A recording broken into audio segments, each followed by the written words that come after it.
नमस्कार दोस्तों। आज फिर आपके सामने एक नया व्लॉग लेकर आया हूं। आज फिर एक मुद्दे पे बात करेंगे, लेकिन पहले की तरह तरीका वही रहेगा। मैं पहले आपको एक अनुभव सुनाऊंगा और फिर उस अनुभव पे अपन क्या रिफ्लेक्ट कर सकते हैं वो बात बाद में देखेंगे। लगभग 8-10 साल पुरानी बात है। अजीम प्रेमजी फाउंडेशन के साथ एक स्टडी कर रहे थे स्कूलों की, टोंक जिले में। और टोंक जिले का टोडा रायसिंह कस्बे का कोई गांव था। मैं स्कूल में जाकर शिक्षक के क्लास में बैठ के बच्चों के व्यवहार और शिक्षक के व्यवहार का अध्ययन कर रहा था। इस तरीके से सुबह का वक्त था। प्रार्थना के बाद बच्चे कक्षा में चले गए थे और मैं भी सीधा कक्षा की तरफ चला गया। शायद 8वीं कक्षा थी या 7वीं कक्षा थी, मिडिल क्लास थी भाई। मेरे जाने से पहले जैसा मैं बताया कि बच्चे कक्षा में जा चुके थे। मैं थोड़ी देर बाद गया, लगभग 5-6 मिनट बाद। जैसे बरामदे की सीढ़ियां में चढ़ा तो बरामदे की जो सीढ़ियां का जो क्लासरूम के बाहर जो बरामदा होता है, उसकी पहली सीढ़ी पे पूरी लाइन से करीने से चप्पलें खुली हुई थी बच्चों के जूते भी खुले थे, चप्पलें भी थी। मतलब ये कि सभी बच्चे बाहर चप्पलें करीने से लगाकर, लाइन से लगाकर अपनी कक्षा में बैठे हुए थे। मैं रुका, मैंने भी अपने जूते वहां खोले और कक्षा की तरफ चला गया। जैसे ही मैं कक्षा के अंदर प्रविष्ट हुआ और जाकर कुर्सी पे बैठा, वहां शिक्षक के लिए कुर्सी लगी हुई थी, बच्चे नीचे बैठे हुए थे जमीन पे। बच्चों में खुसर फुसर शुरू हो गई और मुझे लगा कि ये मुझे लेके ही है। तो मैंने बच्चों से पूछा, बच्चों क्या बात है, क्या बात कर रहे हैं? बोला कुछ नहीं गुरुजी, ऐसी ही। नहीं, मैंने कुछ तो बात होगी। काफी कुरेदने के बाद बच्चों ने कहा कि सर आप जूते खोल के आए हैं ना? हम वही बात कर रहे थे। जूते खोल के आए? आप लोग भी बाहर जूते खोल रखे हैं, चप्पलें खोल रखी हैं, तो मैं जूते खोल के आ गया, इसमें कौन सी ताज्जुब की बात हो गई? धीरे से बच्चों ने कहा, टीचर थोड़ी खोलते हैं, टीचर तो जूते पहन के आते हैं। ये अनुभव यहां समाप्त होता है और ये अनुभव बहुत सारी बातें कहता है। अब एक जाहिर सा सवाल उठता है कि बच्चे जूते खोल के अंदर क्यों बैठे हुए थे? इसका सीधा जवाब यही है कि जूते खोल के ही बैठना चाहिए।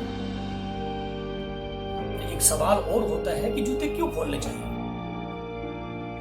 इसका भी सीधा जवाब है कि इसके पीछे स्वच्छता का मूल्य है।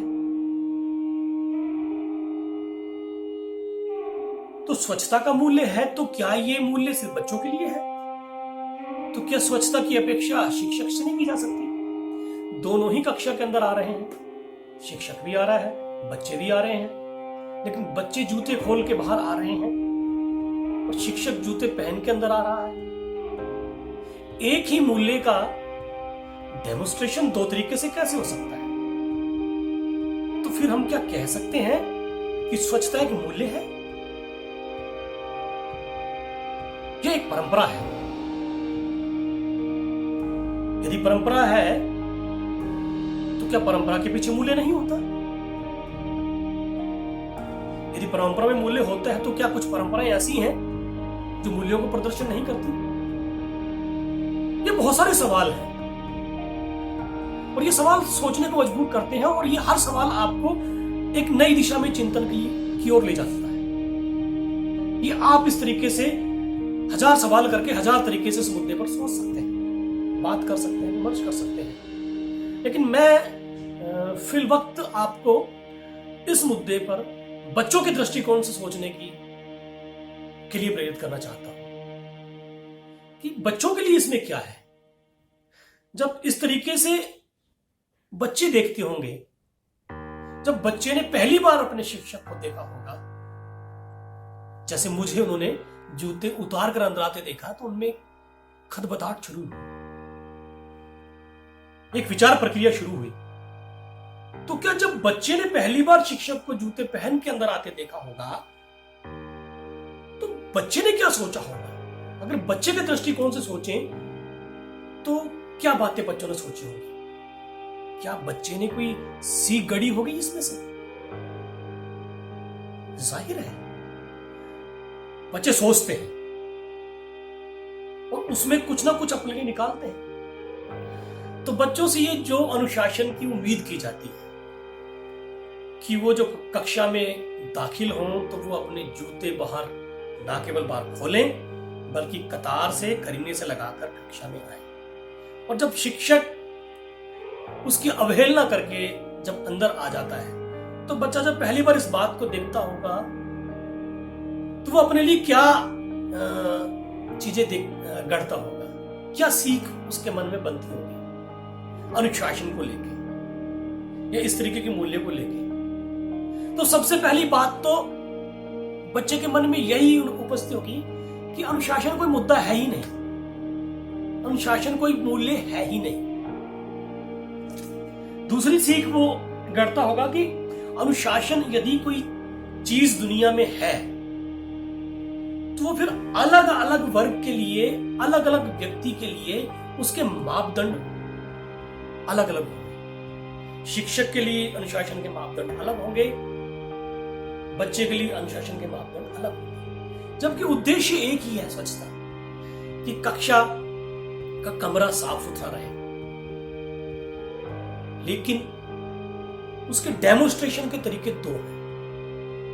तो बच्चे इसमें से जिंदगी के लिए सीख क्या गढ़ेंगे, उसमें संदेह है। तीसरी सीख बच्चे इसमें से ये गढ़ते हैं, और जो वो सबसे ज्यादा प्रभावी है और सबसे ज्यादा भयानक है, वो ये बच्चे इसमें सीख गढ़ते हैं कि जो शक्ति और सत्ता के शिखर पर जो व्यक्ति बैठा है उसके लिए अनुशासन के मापदंड को कोई मतलब नहीं, वो इन चीजों से मुक्त है, इन चीजों से परे है, वो नियम कानून से परे है। और वहीं से बच्चे के मन में शक्ति और सत्ता प्राप्त करने का जो मोटिवेशन होता है उसके पीछे हेतु बदल जाता है। फिर सत्ता को हथियाने की बात होती है, वो मूल्य कहीं नहीं रह जाता। फिर मुझे भी लगता है कि जब मैं शिक्षक बनूंगा, जब मैं पावर में आऊंगा तो मैं जूते ऐसे पहनूंगा, मैं अपनी शक्ति जब हासिल करूंगा तो मैं ऐसे करूंगा। ना केवल जूते के उदाहरण से आप अनंत उदाहरण देख सकते हैं। और जब बच्चों के मन में इस तरीके की सीख बनती है कि अनुशासन के मापदंड सत्ता के शिखर पर बैठे व्यक्ति के लिए पृथक है, अलग है, और ना केवल अलग है, वो उनसे मुक्त है। नियम सिर्फ जनता के लिए है, आम व्यक्ति के लिए है। और फिर वही बच्चा जब नागरिक बनकर मुख्य धारा में आता है तो फिर हमारे सामने आज जो भ्रष्ट लोगों के उदाहरण है, आचरण के जो उदाहरण है, खराब शिक्षण के उदाहरण है, खराब डॉक्टर के उदाहरण है, खराब इंजीनियर के उदाहरण है, खराब नेताओं के उदाहरण है, वो कहां से आते हैं? वो इन्हीं मूल्यों के खराब प्रदर्शन से हमारे सामने आते हैं। तो इस तरीके से जब इस तरीके के उदाहरण बच्चों के सामने आते हैं तो वो इस तरीके की दो तीन सीखें करते हैं जो बहुत ही भयानक है। अब इसमें से सीख क्या हो सकती है, हम अपने लिए क्या निकाल सकते हैं, क्या करना चाहिए, क्या किया जा सकता है? क्या इसमें से कोई शिक्षा शास्त्र का कोई नियम निकल के आ रहा है कि इस उदाहरण को सामने रखकर हम अपने शिक्षण को या अपने बच्चों में जो मूल्य की जो हम शिक्षा देना चाहते हैं, जो मूल्य उनमें स्थापित करना चाहते हैं, क्या उसको लेके हम कोई इसमें से नियम निकाल सकते हैं? तो जब मूल्यों की बात होती है, इस तरीके के जीवन कौशल की चीजों की बात होती है, खासकर व्यवहार में परिवर्तन की बात होती है तो 2-3 चरण हैं। अगर शिक्षक उनको अपनी शिक्षा में अपनाए तो व्यवहार में परिवर्तन की उम्मीद की जा सकती है। सबसे पहला तो ये होता है कि बच्चों को सही जानकारी और सही ज्ञान बच्चे सृजित कर पाए। जो जानकारी है उसको समझ के सीख ले। यदि स्वच्छता का मुद्दा है तो यह अनुशासन का मुद्दा है, उसके माने क्या है, उसके मतलब क्या है, वो व्यवस्था क्या है, किसके लिए है, सबके लिए है या सबके लिए अलग अलग है। एक बार बच्चे उस मुद्दे को समझ ले। बहुत सारे शिक्षक तो इसी मोर्चे पे ही पीछे छूट जाते हैं। सिर्फ जानकारियों को दे देना बच्चे का ज्ञान नहीं बनता। ज्ञान बनाने के लिए और आगे जाना पड़ता है। और जब जीवन मूल्यों की बात करते हैं तो उसका दूसरा चरण होता है शिक्षण का कि ना केवल जानकारी देना, उसके बाद शिक्षक बच्चों के सामने उदाहरण रखता है, केस स्टोरी रखता है, सफलता की कहानियां रखता है। कहानियां महाकाव्यों की हो सकती हैं, रामायण से हो सकती हैं, महाभारत से हो सकती हैं या और किसी किताब से हो सकती है, कहानियों से हो सकती है या महापुरुषों की जीवनियां होती है। अगर सत्य और अहिंसा का संदेश शिक्षा के टीचर को देनी है तो महात्मा गांधी का उपदेश सामने रखता है, महात्मा बुद्ध का उपदेश सामने रखता है, उसकी कहानी सामने रखता है, महावीर की कहानियां सामने रखता है। तो ये दूसरा चरण है कि पहले बच्चे को जानकारी हो कि मुद्दा क्या है और फिर उसका नजीर सामने रखे कि देखो महापुरुषों ने, बड़े लोगों ने या इन उदाहरणों में इस मूल्य को इस तरीके से प्रस्तुत किया गया है। यहां तक भी बहुत सारे शिक्षक पहुंचते हैं। जो अगला जो महत्वपूर्ण चरण होता है वो होता है, आपने बता तो दिया कि मुद्दा क्या है और उस मुद्दे को जीवन में उसके क्या आदर्श है, समाज में उसके क्या आदर्श है। आदर्श सामने रख देने से काम नहीं चलता। नहीं तो हमारे सामने आदर्श बहुत है। भगत सिंह के आदर्श है, महात्मा गांधी के आदर्श है, राम के आदर्श है, कृष्ण के आदर्श है, बुद्ध के आदर्श है, लेकिन सब बच्चे वो बन तो नहीं जाते ना, क्योंकि कुछ ना कुछ छूट जाता है। और इससे आगे का जो शिक्षण में चरण है वो है विमिथीकरण, डीमिस्टिफिकेशन। महात्मा गांधी के जो मूल्यों की बात है, सत्य अहिंसा के मूल्यों की बात है, तो सिर्फ महात्मा गांधी का उदाहरण दे देना पर्याप्त नहीं। टीचर को डेमोस्ट्रेट करना पड़ता है कि ये जो सत्य का या अहिंसा का या अनुशासन का मूल्य है, इसको जीवन में ढाला जा सकता है। और उसका उदाहरण जब शिक्षक स्वयं अपने जीवन में प्रदर्शित करता है तो बच्चे को सबसे पहले तब लगता है कि ये काम करने लायक है और किया जा सकता है, क्योंकि मेरा शिक्षक कर रहा है उसे। अगर अपेक्षा है कि बच्चे जूते खोल के कक्षा के अंदर आए तो शिक्षक सबसे पहले जूते खोल के अंदर जाता है। अगर शिक्षक की अपेक्षा है कि बच्चे गुटखा नहीं खाएं तो फिर टीचर भी नहीं खाता है तो बच्चों के सामने स्पष्ट नहीं खाता। बहुत सारे शिक्षक तो मैंने ये देखे हैं कि बच्चों से मंगाते हैं कि जा बेटा सामने की दुकान से ले आ। तो फिर आप कितना ही कह लीजिए, वो कौशल नहीं बन पाएगा बच्चों का। वो सीख बच्चों के व्यवहार में प्रदर्शित नहीं होगी। अगर व्यवहार में प्रदर्शित करनी है तो बच्चों के सामने शिक्षक को स्वयं के जीवन के उदाहरण रखने ही पड़ेंगे। तो ये विमिथीकरण का तीसरा चरण है।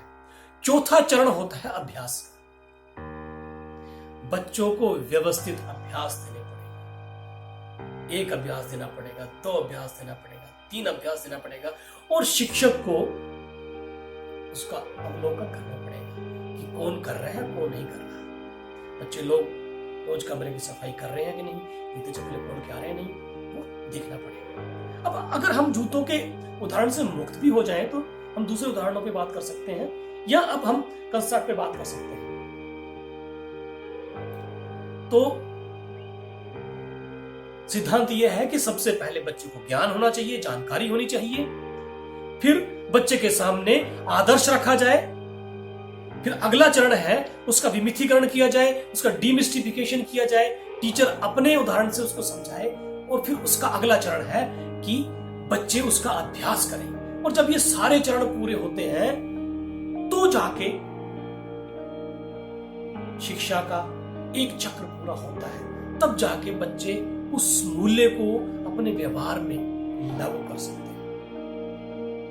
नहीं तो केवल आप कितने भी मेहनत कर लीजिए, कितने भी उपदेश दे लीजिए, बच्चे उस बात को नहीं सीखेंगे। फिर वही होगा, जब तक आप अपने व्यवहार में बच्चों के सामने उस मूल्य को प्रदर्शित नहीं करेंगे, तब तक आप कितनी भी मेहनत कर दीजिए, फिर आप अपने हर किए कराए पर जूते खोल के आ जाएंगे। एक नया मुहावरा भी निकल के आ गया, किए कराए पर जूते खोल देना। तो यही मैं बात करना चाह रहा था इस मुद्दे के माध्यम से, कि हम कैसे जो मूल्य की शिक्षा है उसको कैसे हम बच्चों तक ले जाएं, ताकि बच्चे अपने व्यवहार में उसको लेके जाएं, व्यवहार में अपनाएं, तभी जाके हमारी शिक्षा का असली उद्देश्य पूरा होगा। तो शिक्षा का जो वास्तविक उद्देश्य है कि बेहतर इंसान बनना, बेहतर इंसान तभी बनेगा जब मानवीय मूल्य बच्चे अपने जीवन में आत्मसात करेंगे। और उसकी सबसे महत्वपूर्ण कड़ी है शिक्षक और शिक्षक का व्यवहार। जब तक शिक्षक के व्यवहार में प्रदर्शित नहीं होंगे, तब तक बच्चों के जीवन में नहीं आ पाएंगे। यही कुंजी है इस बात की। आज के लिए इतना ही।